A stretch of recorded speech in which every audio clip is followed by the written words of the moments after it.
aprovecho e informo que los talleres serán impartidos en esta aula, la cual se dividirá en 4 partes. Les estaremos mencionando posteriormente con los pizarrones que se encuentran afuera, en donde se impartirá cada uno de los talleres, pero los talleres serán en esta aula. Bien, dando a continuación el doctor Amado Nieto Caradeo. Él es médico psiquiatra, maestro en investigación clínica, profesor investigador de la Facultad de Medicina, donde ha sido jefe del Departamento de Psiquiatría y secretario académico. Trabajó en la clínica psiquiátrica, donde fue coordinador de la clínica de esquizofrenia, jefe de enseñanza y subdirector médico. Del 2000 al 2003 fue director de salud mental del Gobierno del Estado y secretario técnico del Consejo Estatal de Traducciones. Actualmente es jefe del Departamento de Salud Pública de la Facultad de Medicina y miembro del panel de directores del Consejo Mexicano de Psiquiatría. Démosle la más cordial bienvenida, en el cual nos estará abordando el tema las nuevas caras del trastorno bipolar en la adolescencia. Adelante.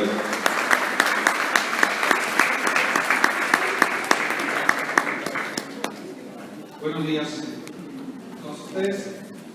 Bueno, en primer lugar, muchas gracias por la invitación a los organizadores de estas jornadas. Muchas felicidades, doctora Navarro, por un aniversario más de este hospital. Bueno, como verán, le pusieron un título bien dramático, ¿no?, a mi ponencia, así como de telenovela. Y bueno, pues por eso también estuvo medio dramático ahorita porque no llegó mi presentación. Así que hablaré de otra cosa, no se crean. Lo hice un poquito. Bueno, resulta que es un tema complicado porque de por sí hablar de los trastornos bipolares en el adulto, en los adultos, pues actualmente es complicado.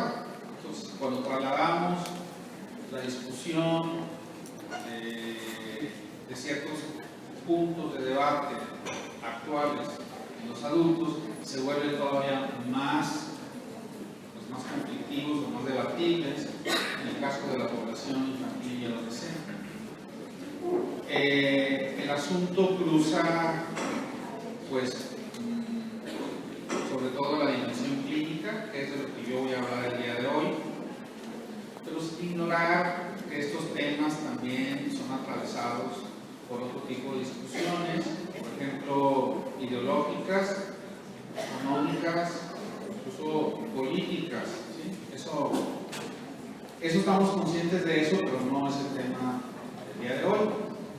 Hoy, de hecho, me voy a dedicar exclusivamente a hablar de, bueno, en primer lugar, les quiero informar que esta plática no tengo ningún conflicto de interés al darla, no tiene ningún patrocinio, no hay ninguna industria atrás de lo que voy a decir, ¿sí?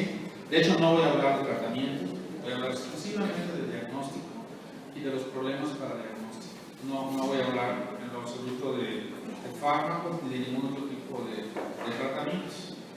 Yo voy a limitarme a tratar de contestar estas dos preguntas, que no veo en ninguna pantalla, así que espero haberlos aprendido bien.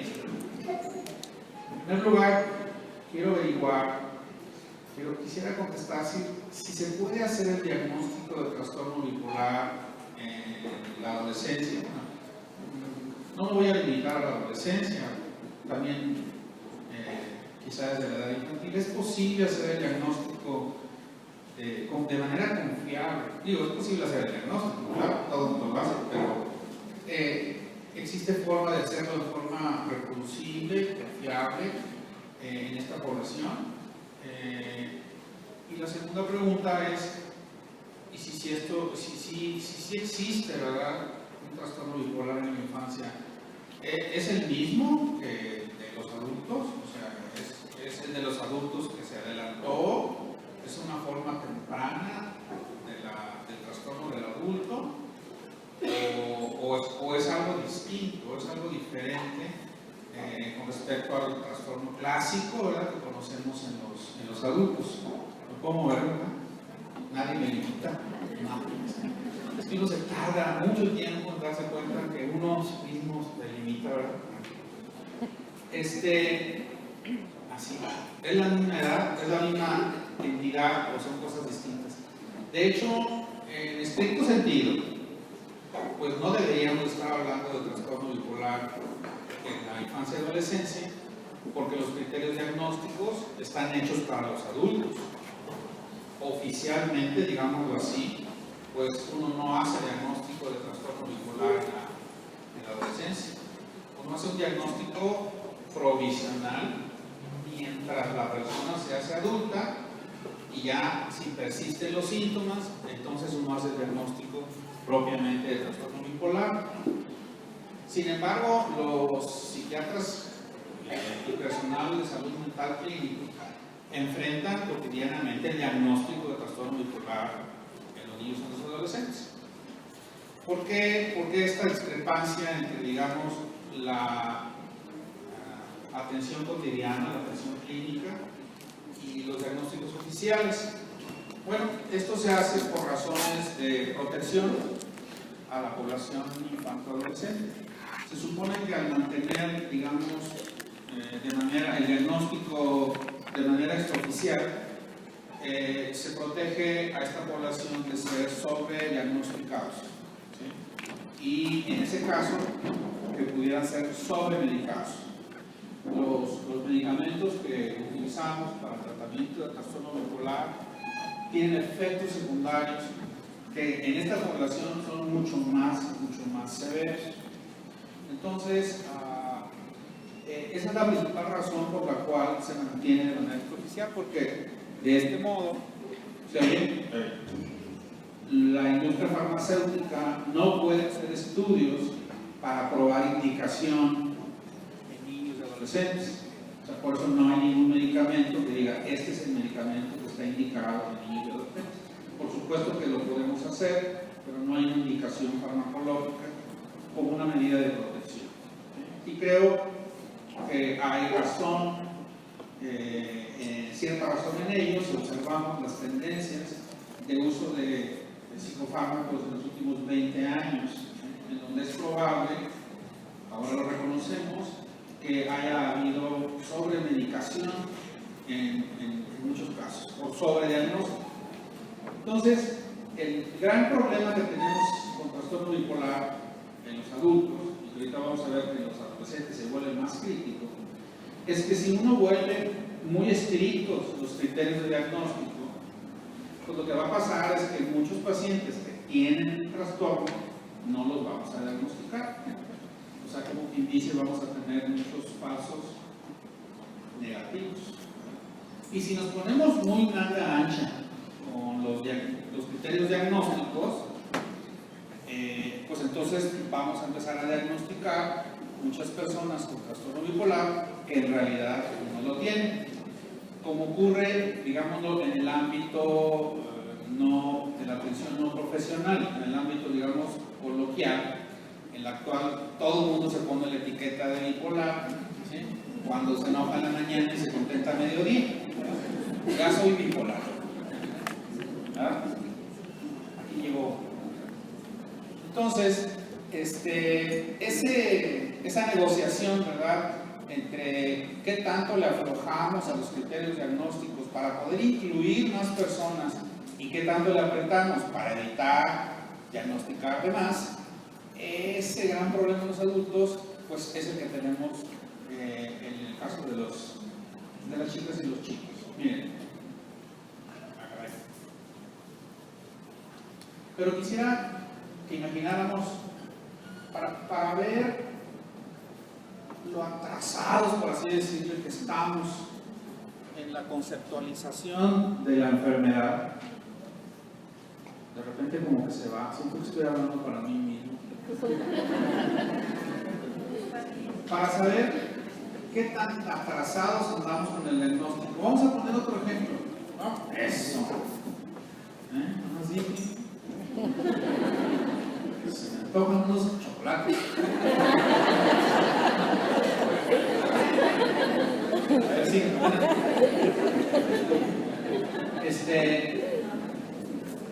vamos a empezar ¿Cómo sería el diagnóstico de otra enfermedad?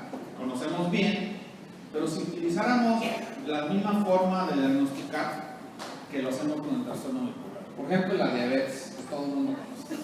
Imagínense que así diagnosticáramos la diabetes, que dijéramos que la enfermedad se define por la presencia de por lo menos un episodio de cetoacidosis, que es la complicación más grave de la diabetes, ya cuando uno se está muriendo, ¿verdad?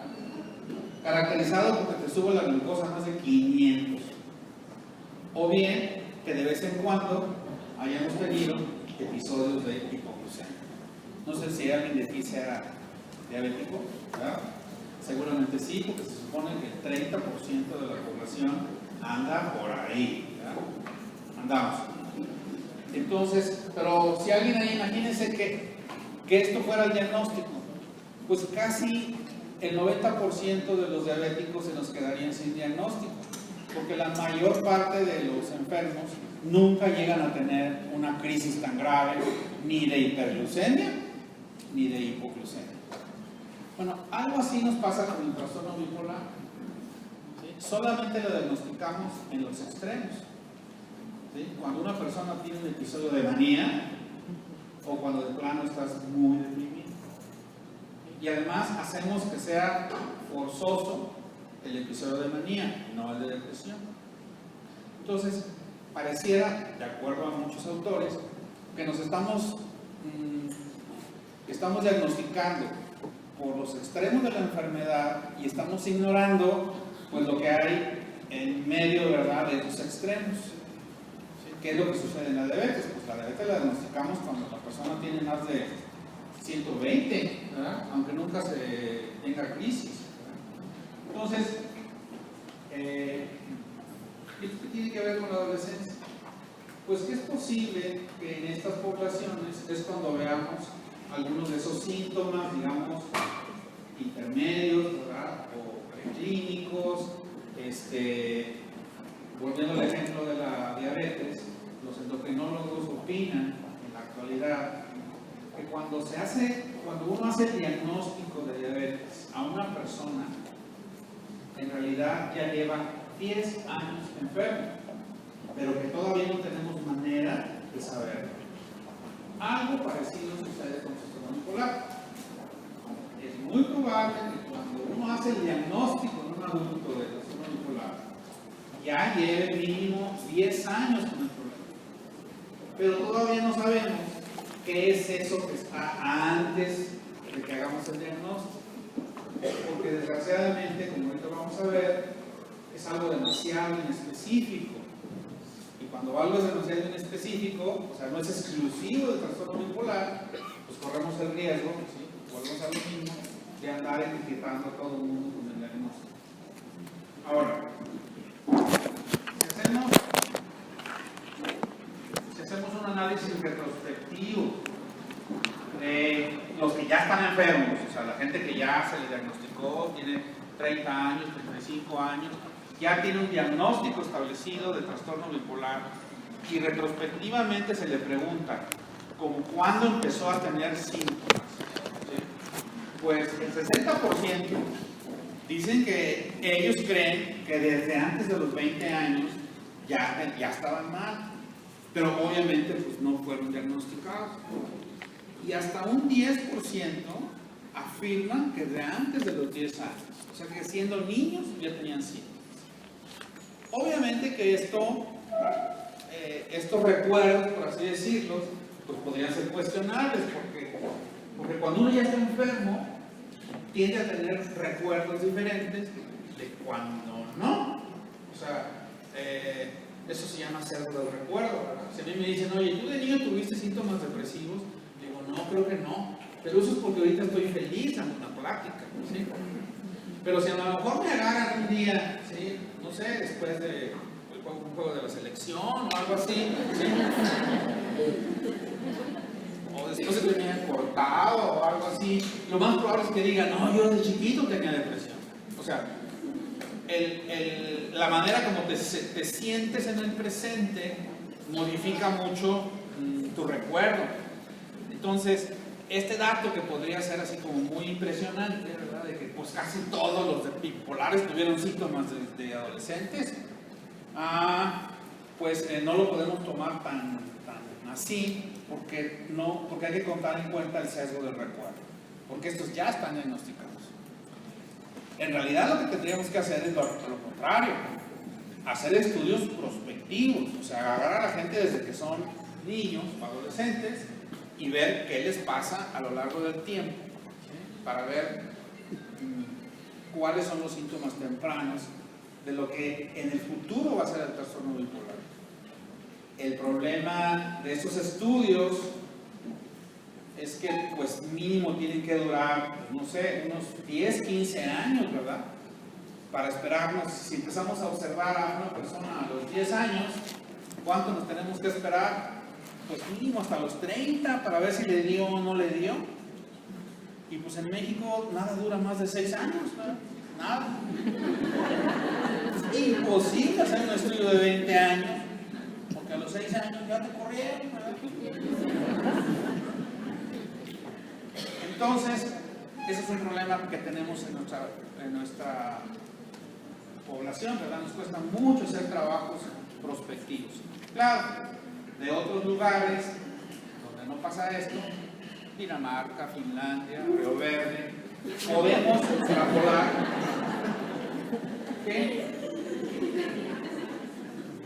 extrapolar datos de seguimiento de mucho tiempo. ¿Para qué me ponen un título tan dramático? Y entonces ahí podemos ver pues que efectivamente hay un montón de síntomas o de manifestaciones afectivas, conductuales en los niños y adolescentes que si los seguimos en el tiempo, muchos de ellos sí se van a convertir o sí van a recibir el diagnóstico de trastorno bipolar. La pregunta es, esas manifestaciones, digamos, tempranas de lo que después va a ser un trastorno bipolar, ¿qué son? O sea, ¿qué diagnosticamos en ese momento? ¿Ya es la enfermedad? Ya es, así como en el TDA, ¿verdad? Uno no dice, tienes una forma temprana, una manifestación temprana del TDA. No, ya lo tienes, ¿verdad? Y lo vas a seguir teniendo, ¿sí? El resto de tu vida. Aquí es igual, es el trastorno completo, o a lo mejor, como ahorita vamos a ver, no es un trastorno, sino un espectro, o sea, como un conjunto, como ahorita voy a decir, tratar de ver el trastorno bipolar. Si uno ve el trastorno bipolar no como un trastorno, sino como un paraguas, y abajo de ese paraguas hay un chorro de trastornos diferentes, pero que tienen algo en común, y que entonces pueda irse por varios caminos, vamos a decir, existen varias trayectorias bipolares en la vida, ¿sí? O a lo mejor es un síndrome que se llama subsíndrome, o sea, son manifestaciones que no son patológicas, son subsindromáticas y no necesariamente se van a convertir en una enfermedad completa, ¿sí? Hoy sabemos, por ejemplo, que muchas manifestaciones subsindromáticas de lo que llamamos enfermedades mentales, no solamente no son enfermedades, son incluso, ¿cómo serían? Ventajas. O sea, le da algunas ventajas al individuo, como el TDA. Las beneficios subsindromáticas del TDA no son un problema, al revés, ¿sí? Hacen que la gente sea más flexible, más creativa, más innovadora, ¿sí? Aunque uno diría que eres medio disperso, sí, pero es subsindromático. O sea, estás por abajo de las manifestaciones clínicas. Entonces, a lo mejor estamos viendo manifestaciones subclínicas que no necesariamente son patológicas, o más que patológicas, disfuncionales. Recuerden que cada vez más tratamos de ligar lo patológico, no a la naturaleza misma de los síntomas, sino a la funcionalidad o disfuncionalidad con la que se puede asociar. Y finalmente otra posibilidad es que sean marcadores. Por ejemplo, genéticos. se ha visto, por ejemplo, que los hijos de los adultos bipolares son diferentes de los hijos de los no bipolares. ¿Sí? Y estas diferencias no son necesariamente síntomas, simplemente son diferentes, ¿verdad? Y estas diferencias se pueden situar en la categoría de marcador, un marcador genético, por ejemplo. Como yo soy hijo, mi papá es bipolar, yo tengo un marcador, ¿sí? porque puede ser, por ejemplo, ahorita los marcadores más estudiados son los marcadores neuropsicológicos. O sea, neuropsicológicamente los hijos de los bipolares tienen diferencias de los hijos de los no bipolares, pero estas diferencias no necesariamente son anomalías, son diferencias en la memoria de trabajo, en la atención selectiva, ¿sí? En ciertos dominios cognitivos, ¿okay? Y de hecho se utilizan mucho para estudios, ¿no? Porque lo que se quiere saber es si estas personas con estos marcadores tienen más riesgo de en la adultez poder desarrollar el trastorno bipolar. Eso es importante porque obviamente los papás se asustan mucho cuando sus hijos, teniendo el diagnóstico, alguno de ellos, si alguno de sus hijos manifiesta alguna diferencia conductual, pues le da mucho miedo que vaya a tener ya el trastorno, ¿verdad? La cosa es que no necesariamente evoluciona de la enfermedad. El punto que quiero decirles es que las manifestaciones que llamamos tempranas, subsindromáticas, subclínicas, de marcador, que distinguen cierta población infantoadolescente, sobre todo en familias de bipolares, ¿sí? No necesariamente lleva al trastorno. Y por esa razón no se debe de hacer el diagnóstico de bipolaridad en esta población, ¿sí? Todavía. O sea, como quien dice, sí se tiene uno que esperar a que se manifieste el trastorno, digamos, como decimos, full, o sea, por completo, no obstante que ya tenga algunas manifestaciones. ¿Por qué? Porque un porcentaje considerable crece y no le pasa nada, ¿okay? No evoluciona hacia el trastorno completo. Bueno, seguramente han oído hablar de esto que se llama espectro bipolar. Sucedió un poquito lo mismo que sucedió, por ejemplo, con el autismo, que ahora se habla de un espectro autista. O sea, no podemos seguir conceptualizando algunos trastornos como categorías excluyentes. ¿Lo tiene o no lo tiene? ¿Es bipolar? ¿No es bipolar? ¿Sí? Y más bien tiende cada vez más la nosología a entender muchos trastornos en forma dimensional, o sea, en forma de continuum o de espectros, ¿sí? Así como en el espectro autista.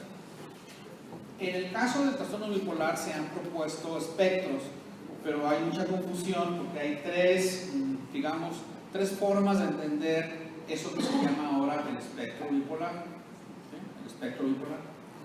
La primera forma, que ahorita les voy a decir, es que uno puede entender ahora el espectro bipolar como un continuum entre la depresión y la manía,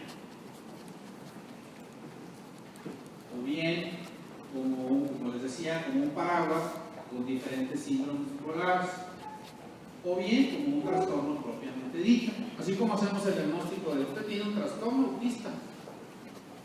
Mucha gente propone que podríamos hacer un diagnóstico de espectro bipolar, ¿sí? Pero sin que lo definamos como qué tipo de trastorno, sino simplemente usted tiene el espectro, al ratito a lo mejor va a tener un trastorno tipo 1 o tipo 2, pero por lo pronto lo dejo en el espectro. Ahorita profundicen eso. Esta es la forma de entender el espectro sintomático y que creo que sí es importante señalar, que es novedoso. Siempre se entendió la manía y la depresión como los extremos de un continuum, ¿verdad? En donde uno o estaba deprimido o estaba maníaco. Y entre la manía y la euforia, pues hay como diferentes estados, depresión, tristeza, y luego eutimia, estoy equilibrado, luego ando alegrito, luego ando hipomaníaco y al final ando bien maníaco. ¿Sí? Esa forma de entender el continuum anímico ya no es válido, porque lo que se ha visto es que en la realidad así no funciona la cosa. El estado de ánimo no es un continuum. ¿Sí? De hecho, es mucho más complejo que una rayita donde pongamos en la flechita para arriba y la flechita para abajo.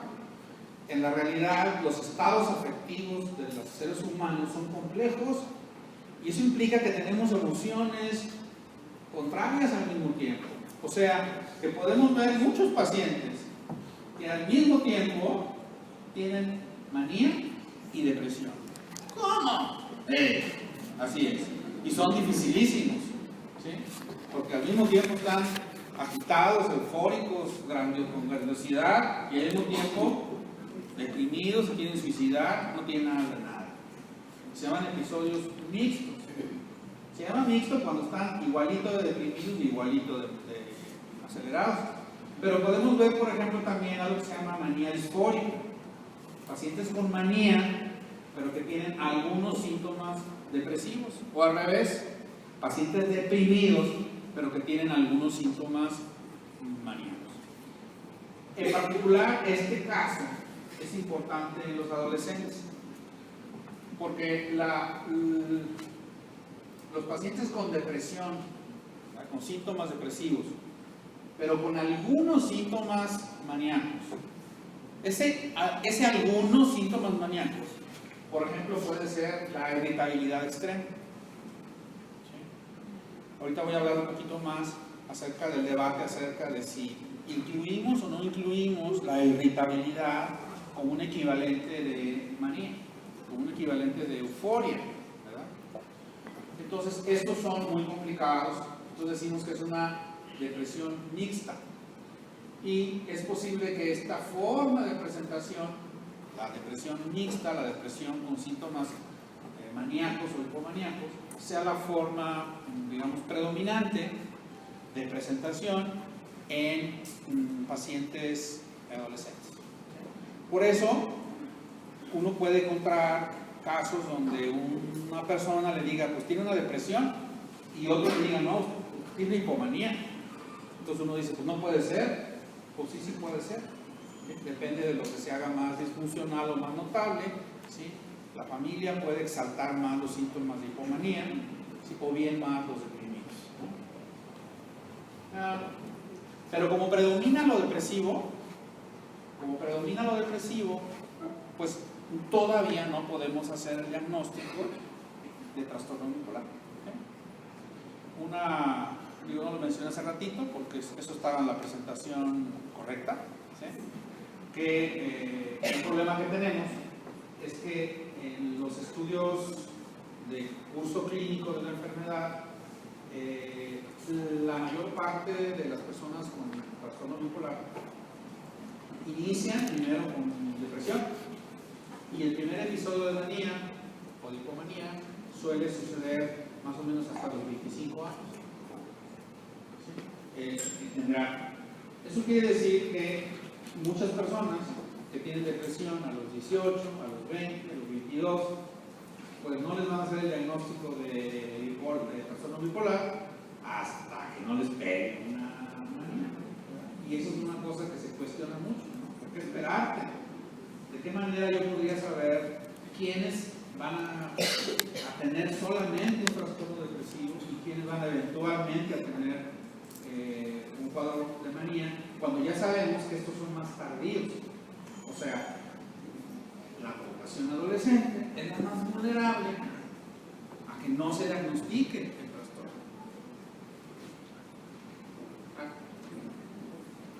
Este es otro tipo de espectro. Seguramente están familiarizados. Esto en los años 90 se empezó a hablar, pues, de que no podíamos seguir hablando de un trastorno bipolar, sino de varios. De hecho, la asociación, la Sociedad Internacional se llama así, Sociedad Internacional de los Trastornos Bipolares, en plural, porque ya asume que pues, no es uno, son varios. La primera clasificación y la más sencilla, pues es la que divide el trastorno bipolar tipo 1 y el tipo 2, ¿no? Donde el tipo 2, como ustedes saben, en el tipo 2, en lugar de manías, hay solamente hipomanías, o sea, formas menos graves y más funcionales de manía. Es importante porque hay quien opinan que estos y estos son muy diferentes en muchas cosas. Que aunque le digamos tipo 1 de lo mismo y tipo 2 de lo mismo trastorno, podrían ser diferentes trastornos. ¿Por qué? Primero porque no se ve que esto se convierte en esto ni esto en esto. El que tiene un tipo 1 lo suele tener toda la vida. Y el que tiene un tipo 2 igual, o sea, no se pasa. Dos tienen muy diferente pronóstico, tienen diferente forma de responder al tratamiento, son muy diferentes en el trato clínico, en la forma de presentarse. De hecho, los tipo 2 son los que más comúnmente no se detectan, porque estas hipomanías pues no siempre son notorias. Como dije, a veces son funcionales. Es más, hay gente que explota su hipomanía para chambear, ¿verdad? Y ya nada más está esperando que le pegue para producir. Porque en esas épocas es cuando trabaja, produce, gana lana, ¿verdad? Y ya lo que gana acá, pues se lo gasta acá, ¿verdad? Hacen chistes, stand-ups, y acá ya, ¿verdad? De hecho, cuando uno les pregunta, una pregunta obligada, hay un paciente que ha tenido pues, varios episodios depresivos, toda persona que tenga varios episodios depresivos sospechosa de tener un trastorno bipolar. Con tener 2 o 3, a mí 2 o 3 veces me ha pegado la depresión. ¿Sí? Se prende la alarma. Y uno les pregunta, oiga, ¿y nunca ha tenido un episodio de hipomanía? No, para nada. No, yo siempre bien. No, lo que pasa es que yo de repente me siento a todo dar. Tengo temporaditas de 2 o 3 meses donde me siento bien, muy bien. Así quisiera quedarme siempre, porque en eso estoy contento, hago mi vida, hago mi trabajo. La gente identifica las hipomanías como bienestar. Y yo creo que sí. Creo que la única manera de ser feliz es estar hipomaníaco. Si algún día ustedes se sienten felices, están hipomaníacos. Y si eso implica estar enamorado, más. Yo tengo la hipótesis que los que se enamoran son bipolares tipo 2. No se explicaría de otra manera tantos errores de juicio, ¿verdad? Y luego, obviamente, pues ya cargaron el ratón, pues se pusieron a poner más tipos. ¿Qué tipo 2,5? ¿Qué tipo 3? ¿Qué tipo 4? ¿Qué tipo? Ya en la actualidad hay mucha gente que opina que hay muchos tipos. Los únicos 2 que están, digamos, validados son el 1 y el 2. Pero hay quien opina, por ejemplo, que algo que antes llamábamos ciclotimia también debería de incluirse en este espectro. O sea, la ciclotimia, y que podría ser incluso más común en la población. El tener variaciones afectivas, pero que nunca llegan a la depresión así, ¿verdad? Ni tampoco se pone uno acá, ¿verdad? Euforia. Pero uno nota, ¿verdad?, que tiene variaciones afectivas, ciclos, ¿verdad? Vamos a lo mismo, a disfuncionales. Esto que llamamos ciclotimia, hay gente que ya lo incluye dentro del espectro bipolar, ¿sí? La combinación de ciclos. ¿Cuál es el peligro de esto, de incluir ciclotimia dentro del espectro bipolar? Pues que ahí sí ya vamos a hablar como en el 15%, O sea, ya va a haber una gran población incluida en el espectro. Y la pregunta es, ¿y se van a tratar igual? ¿Van a responder igual? No lo sabemos porque porque todavía no tenemos estudios. El riesgo es, híjole, lo que dije al principio. Desgraciadamente, la mayor parte de los fármacos que utilizamos tienen efectos secundarios que son más que la población infanto-adolescente es más sensible, sobre todo los efectos metabólicos. En un momento, digamos, de crisis en la salud por los problemas de obesidad y diabetes, no es menor el que tratemos de evitar el contacto de adolescentes con fármacos que sabemos que incrementan el riesgo de obesidad y diabetes. ¿Sí? Entonces, ese es el dilema. Y hay otro tipo que llaman tipo 3, que ese sí yo creo que ese sí creo, donde dicen que son personas que solamente se ponen hipomaníacos cuando toman alguna droga o un fármaco, como antidepresivos, pero también con alcohol. Hay muchas personas, ¿sí?, depresivas que cuando se emborrachan se ponen hipomaníacos. Pero claro, ellos no lo reportan como hipomanía, lo reportan como peda, ¿verdad? No, sí es cierto. Yo un día me trepé en un árbol y del árbol me quise aventar y yo subí una azotea, me metí en una ventana, me declaré a 10 mujeres en un ratito. Oye, ¿es una hipomanía? No, no, pero... ¿Ah? ¿Y son hipomanías? Son hipomanías. Ok, bueno. Y esto es lo más relevante para los adolescentes.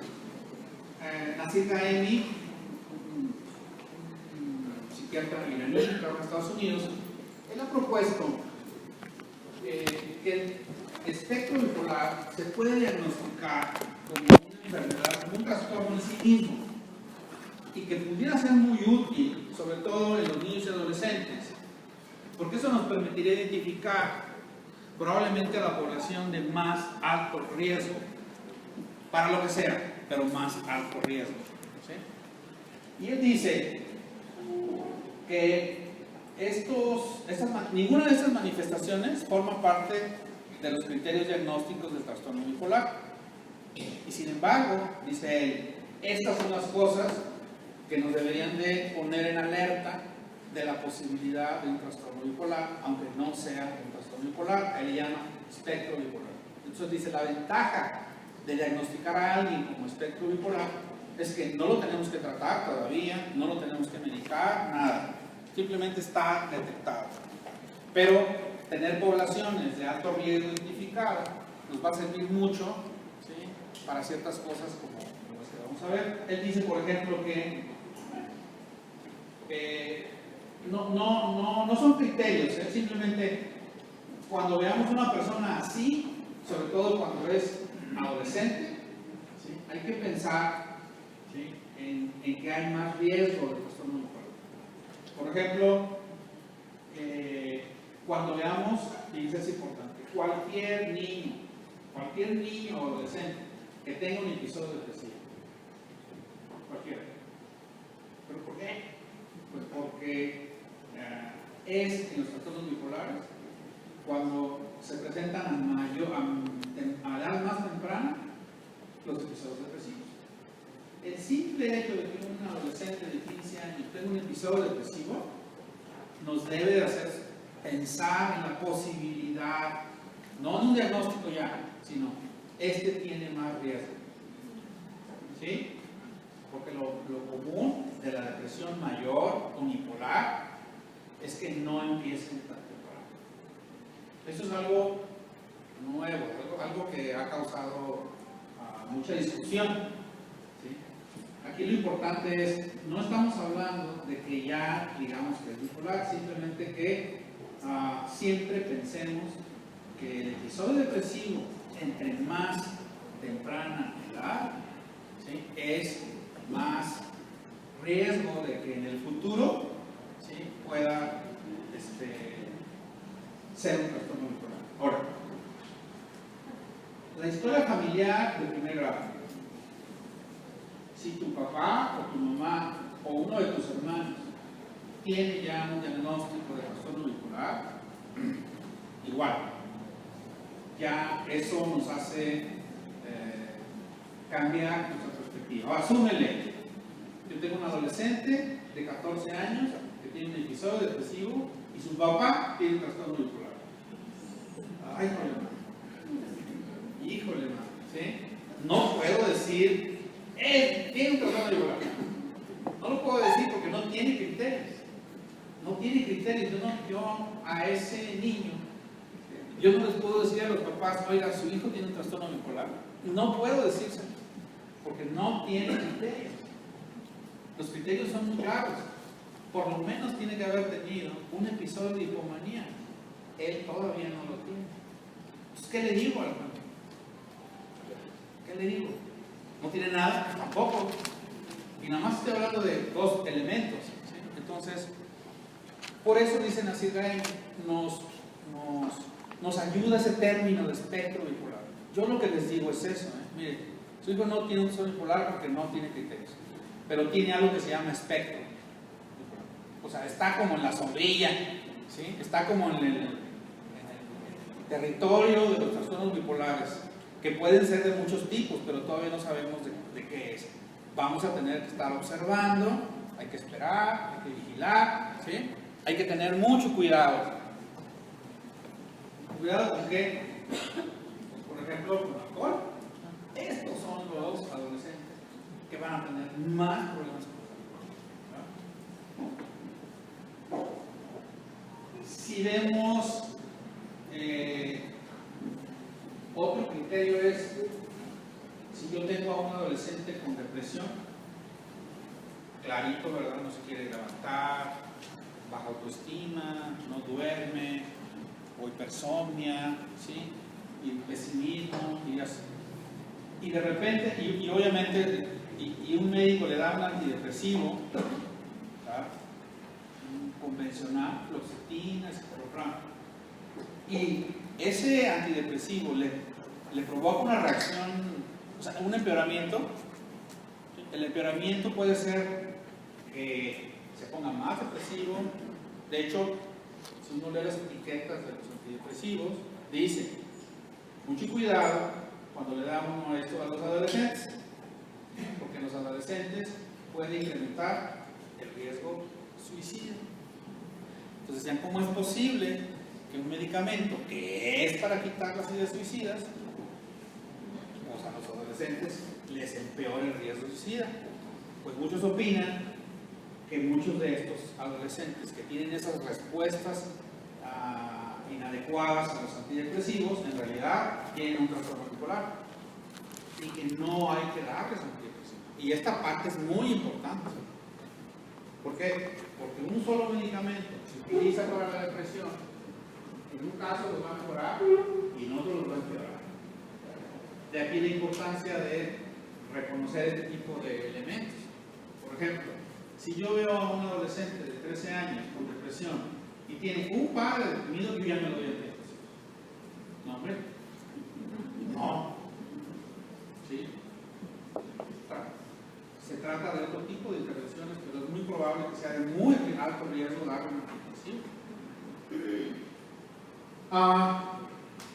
Episodios depresivos recurrentes. Esto también se ha visto como, este es un término que se utilizó durante muchas décadas pasadas y luego desapareció y ahorita otra vez como que lo están utilizando. La personalidad hipertímica, o sea, la gente que pues, siempre anda contenta, ¿verdad? Siempre. Muy hiperactiva, siempre afectivamente elevada. Pudiera ser también, o sea, no en episodios como en la bipolaridad, sino de manera continua. Y bueno,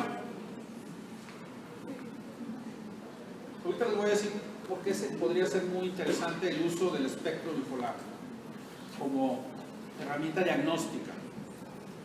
Esa es la prevalencia actual, así, con criterios estrictos del DSM-5, ¿verdad? Más o menos. El 0.5% de los adolescentes tienen un trastorno bipolar tipo 1, ¿sí? Que es el que alterna las manías y depresiones en la adolescencia. O sea, no estamos hablando de O sea, son los casos donde la manía les da desde que son adolescentes. Aquí no están los casos donde les dio depresión en la adolescencia y manía hasta que eran adultos. Aquí son los síndromes completos durante la adolescencia, 0.5%. Y el trastorno bipolar tipo 2, el 2%. No parece tanto en comparación con lo de adultos. En adultos más o menos la prevalencia de trastorno bipolar tipo 1 es como del 1% y de tipo 2 es como del 7%. ¿Sí?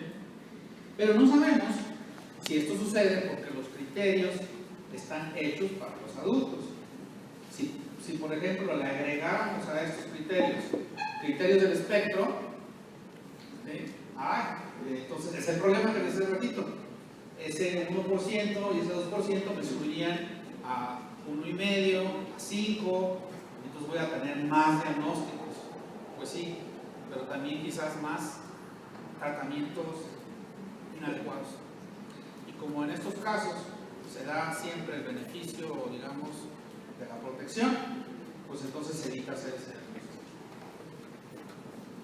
Bueno, este es un problema que tenemos en los adultos y no nomás en trastorno bipolar, en salud mental.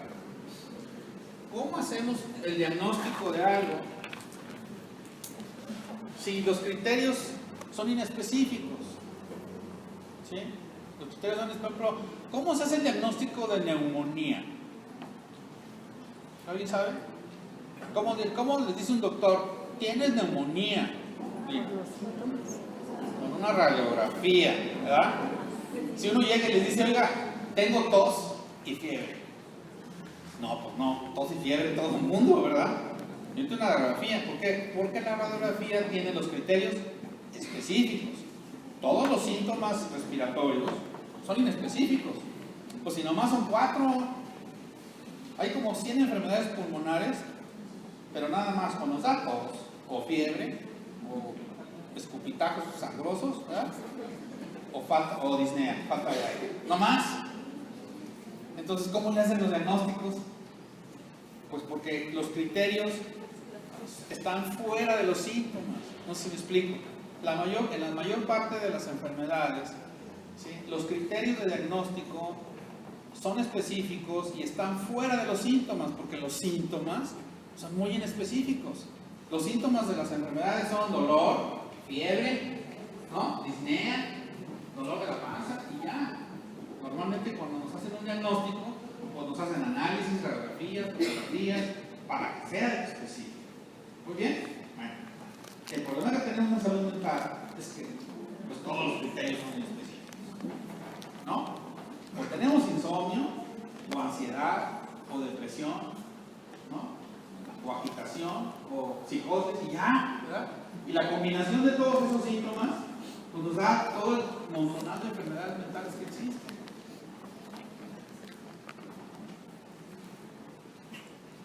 Por ejemplo, a ver, sí, ya dije la respuesta, es que no salió así como se dice, animado. Bueno, no lean lo de abajo, nada más lean lo de arriba. Háganme caso.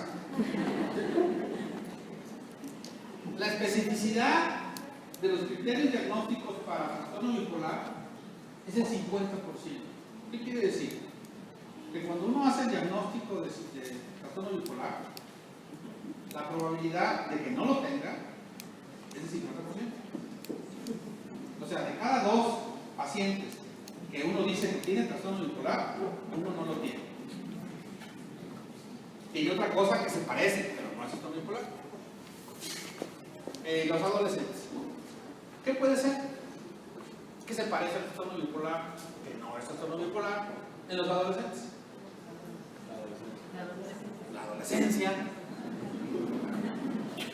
el TDA, trastorno limítrofe de personalidad, los trastornos alimenticios, las adicciones, los trastornos de la conducta, ¿verdad? ¿Cómo se llama? Eso. Se enojan todos. ¿Sí? O sea, el problema de la especificidad muchos síntomas en común con otros trastornos que también son comunes en la adolescencia. Entonces, no se preocupen, es normal, o sea, ni modo, así son los criterios, ¿verdad? Pero uno debe de asumir de antemano que cuando uno diagnostica un trastorno bipolar, existe el 50% de probabilidad de que no lo sea. ¿Por qué? Porque los criterios son muy inespecíficos. Es más, esto pasa, ¿verdad? Si yo le hago el diagnóstico de trastorno bipolar y no le gusta y va contigo y tú le haces el diagnóstico de TDA, que también tiene el 50% de especificidad, y no es que yo estuve bien o tú estuviste mal, es que pues, yo le apliqué unos criterios y tú otros, pero ambos están correctos.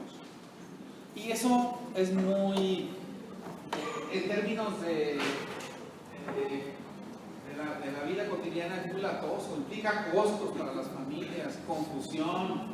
Pues a mí me dijo un doctor, ahí me dijo una doctora, ahí me dijo una psicóloga, ¿sí? Andan de aquí para allá, ¿verdad? Buscando un diagnóstico, y lo que creo que debemos de hacer es reconocer esto. Es decir, mire, yo creo que tiene criterios para esto, pero ¿qué cree? Esos criterios no son específicos, así que tengo el 50% de probabilidad de equivocarme. Así que si va con mi compadre al lado y le dice otra cosa, pues es porque eso es lo que va a suceder, ¿sí? Pero ya ven cómo somos. Yo digo que sí. Ahora, en epidemiología clínica hay una cosa que llamamos valor predictivo positivo, que es un poco lo contrario de la especificidad, pero está asociado. La especificidad es cuál es la probabilidad de una persona con trastorno bipolar de recibir los criterios, de cumplir los criterios diagnósticos. Y acá es al revés. ¿Cuál es la posibilidad de que una persona que cumple los criterios diagnósticos tenga trastorno bipolar? Y el valor predictivo positivo depende de la prevalencia. ¿Sí? Cuando tenemos una enfermedad rara, o no rara, poco frecuente o poco prevalente, el valor predictivo positivo va a ser bajo. O sea, ya les puse la respuesta, pero bueno. ¿Cuál es el valor predictivo positivo de los criterios de trastorno bipolar en adolescentes con una prevalencia de 2.5? Yo le sumé la pasada, ¿verdad? 2 y 5 del 1 y el 2. 5%. O sea, si yo tengo un adolescente y digo que tiene un trastorno bipolar porque cumple los criterios, la probabilidad de que sí lo tenga es nomás del 5%. O sea, hay 95% de probabilidad de que no lo tenga. De ese tamaño es la incertidumbre diagnóstica, y por eso tienen razón los papás de desconfiar cada vez que alguien les dice que su hijo tiene un trastorno bipolar, porque lo más probable es que no lo tenga. Órale, que no me oigan porque corren. Pero ¿cómo es posible esto? ¿Sí? La única manera de que yo mejore mi predicción positiva en el diagnóstico es incrementar la prevalencia. ¿Por qué? Porque o meter criterios específicos, pero no va a haber criterios específicos. ¿De dónde vamos a sacar? De hecho, en los últimos años ha habido intentos por encontrar marcadores específicos, por ejemplo neuropsicológicos. Por ahí se propuso, por ejemplo, que la prueba de Stroop podría distinguir personas en riesgo de trastorno bipolar, ¿sí? Porque están marcados con problemas de atención, de control y vision control, ¿sí? Pero pues no ha alcanzado suficiente especificidad. Los esquizofrénicos también lo tienen, los TOCs también, entonces no hay especificidad. No hemos podido encontrar marcadores específicos de la enfermedad, y lo más probable es que no los tengamos, ¿ok? Entonces nos vamos a tener que conformar con especificidades bajas. Lo que sí podemos modificar es esta prevalencia. ¿Cómo le podría hacer yo para incrementar mi valor predictivo positivo? Bueno, hace diagnóstico en poblaciones de alta prevalencia. ¿Cuáles son las poblaciones de alta prevalencia? Ya les dije hace ratito. TDA, ¿qué más? Pues los que tienen el espectro. O sea, si yo me agarro por ejemplo, en un adolescente con depresión, con un papá bipolar, mi prevalencia ya no es del 2.5%, ¿saben de cuánto es? 50%. 50%. O sea, la mitad de los niños con depresión, con papás bipolares, van a ser bipolares. Entonces, si yo le aplico los criterios diagnósticos a un niño que previamente ya está identificado como de riesgo, mi valor predictivo va a subir a 70-80%.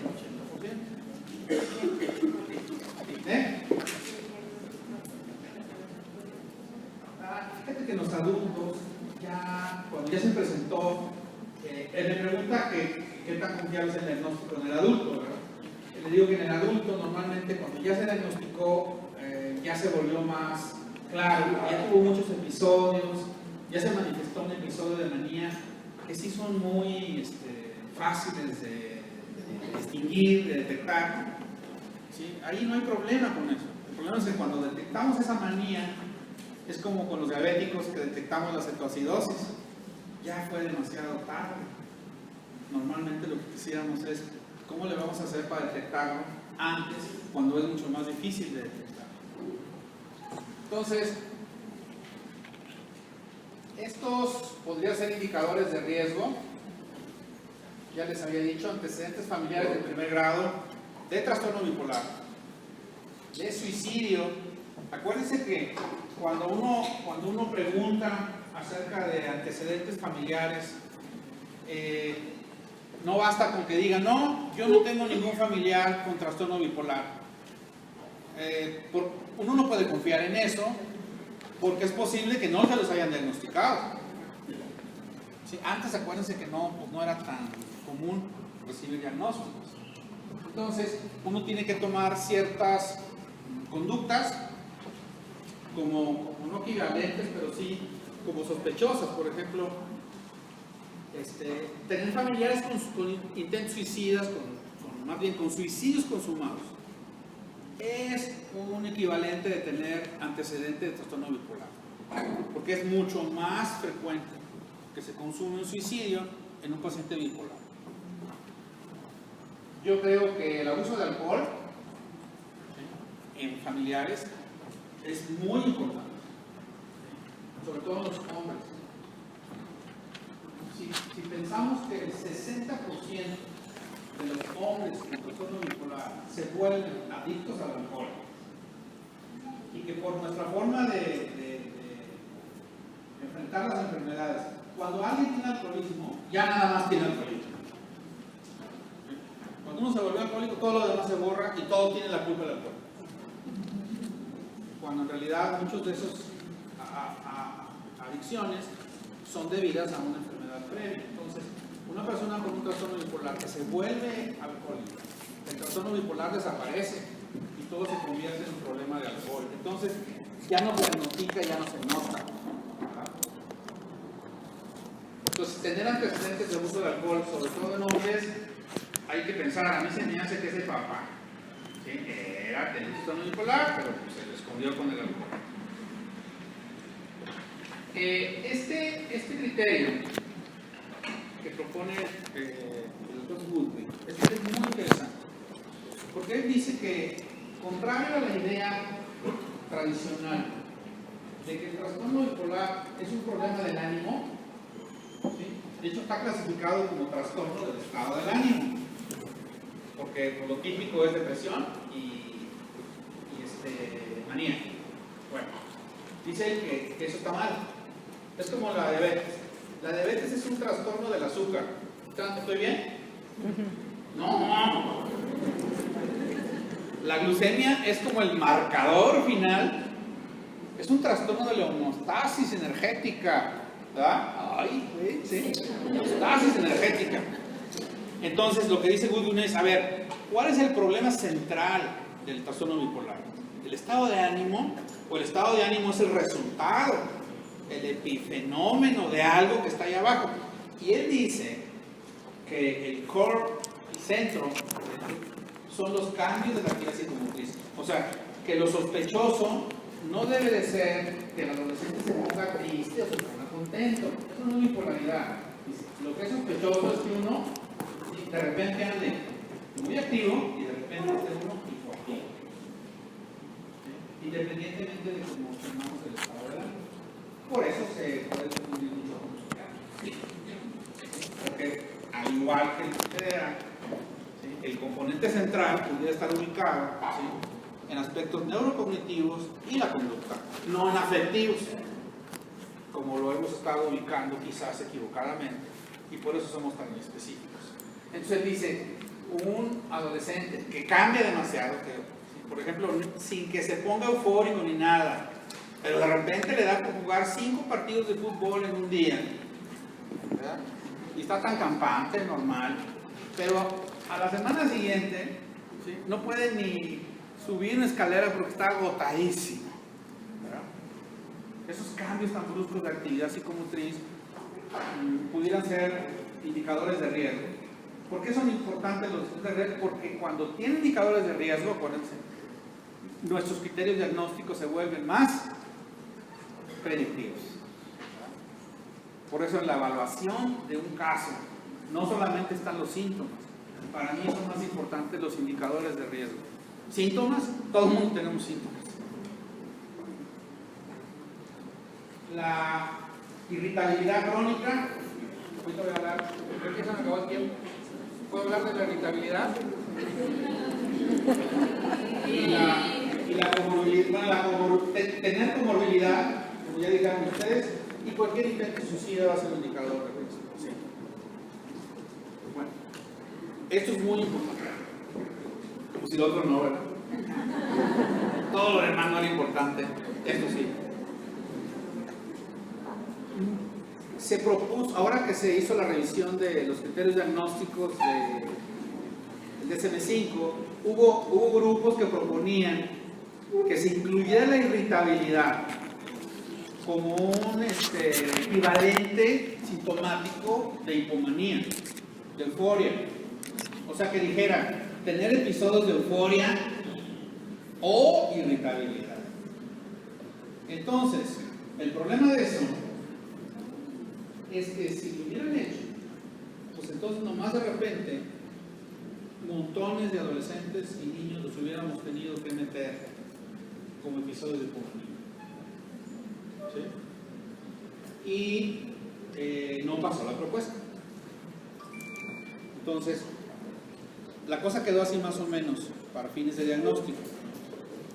Uno considera la irritabilidad como síntoma, como criterio de trastorno bipolar, solamente cuando la irritabilidad está asociada al episodio. ¿Sí? O sea, cuando durante el episodio depresivo o durante el episodio de hipomanía presenta irritabilidad, pero fuera de esos episodios no hay irritabilidad. El problema aquí es la irritabilidad crónica. Hay muchos niños y adolescentes que tienen irritabilidad crónica. Entonces, los expertos dijeron, ay, ¿qué hacemos con los niños y las niñas, ¿verdad?, que están enojadas todo el día, desde que se levantan? Sí hay. Y que tienen esos episodios de descontrol de impulsos donde rompen cosas y hacen un drama, ¿verdad? ¿Cómo le llaman? Outburst, ¿verdad? ¿Qué hacemos con esos? Vamos a inventar otro trastorno, ¿verdad? Eso es una muy buena onda que tenemos los estudiantes. Cuando no sabemos algo, inventamos. Pero lo admitimos, porque el resto de la medicina no lo admite, ¿verdad? También la diabetes es un invento, la hipertensión es un invento, todos son constructos sociales, todos. Sí, nada más que uno piensa que lo demás no es constructo social, pero sí es. todos son constructos sociales. Bueno, esta categoría que se llama trastorno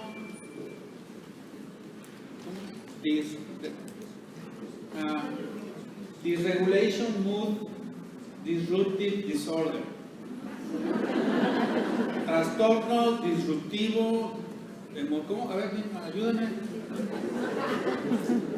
Emocionalmente, disregulación emocional. Algo así.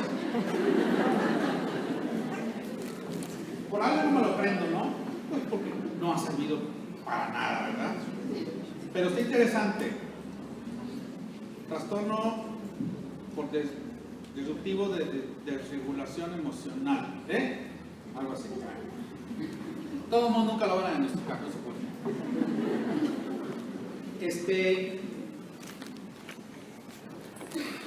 Pero cuando se hizo, mucha gente dijo, este es el trastorno bipolar de los niños, ¿sí?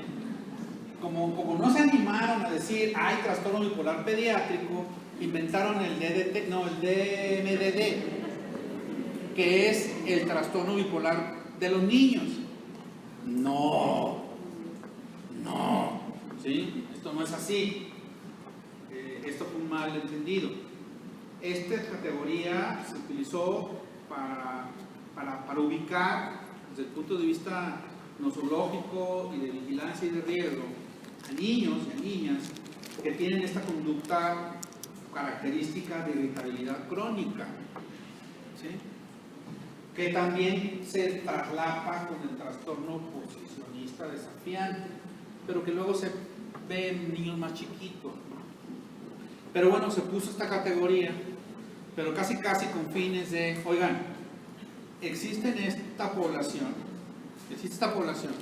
no sabemos qué es, no sabemos si es una enfermedad propia, o si son rasgos de personalidad, o si es una población de riesgo.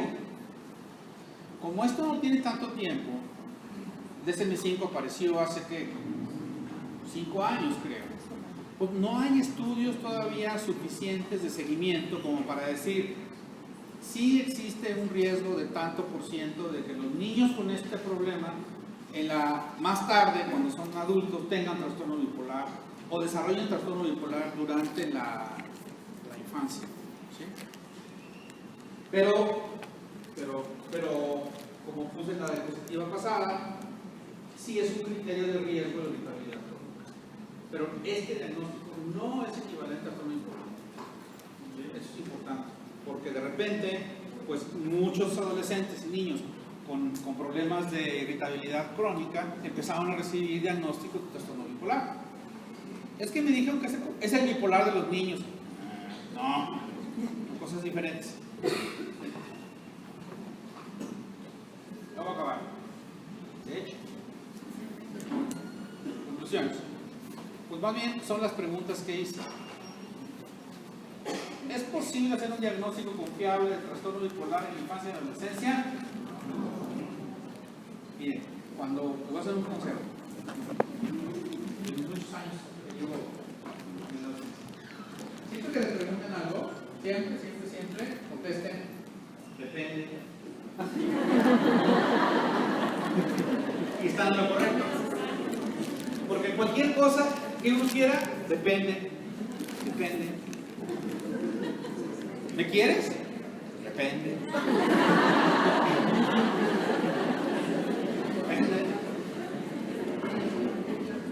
El amor es incondicional. Es incondicional, pero pues depende. ¿Es posible hacerlo? Depende.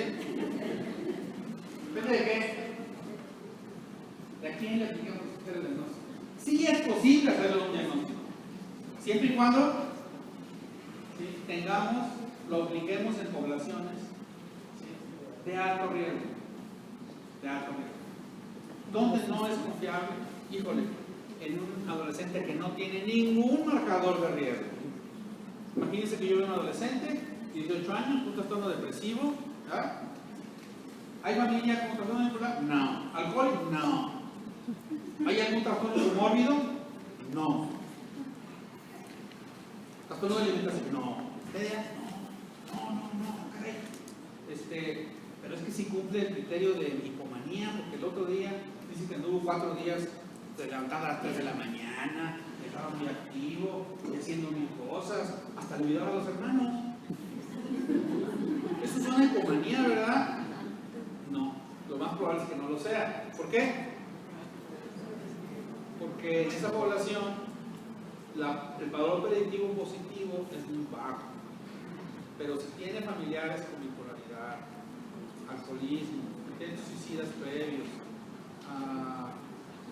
¿qué más dije? Irritabilidad crónica, TDA, diagnosticado desde niño, ¿verdad? Pues, como que todo eso podemos hacer. Entonces, a lo mejor suena raro esto, pero es correcto. Nuestro poder predictivo para hacer diagnósticos no depende de los criterios diagnósticos, depende del contexto donde hagamos los criterios diagnósticos. Y esto es válido para cualquier prueba diagnóstica en medicina, cualquiera. ¿Sí?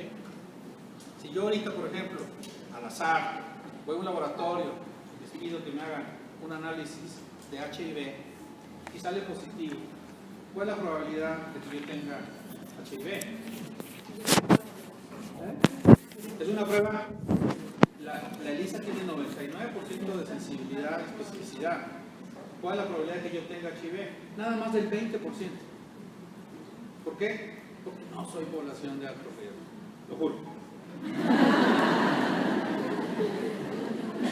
Cuarto bien. Es la misma entidad que inicia temprano, o son cosas distintas.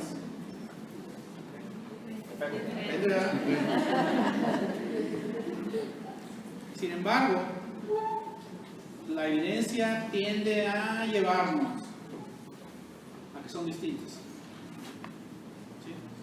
A que ese diagnóstico que hacemos completo cuando son niños o adolescentes es diferente del que hacemos en los adultos. ¿Y en qué se basa aún eso? En que son poblaciones muy diferentes en la evolución, en respuesta al tratamiento, en complicaciones. Desafortunadamente, las formas pediátricas de trastorno bipolar les va más mal.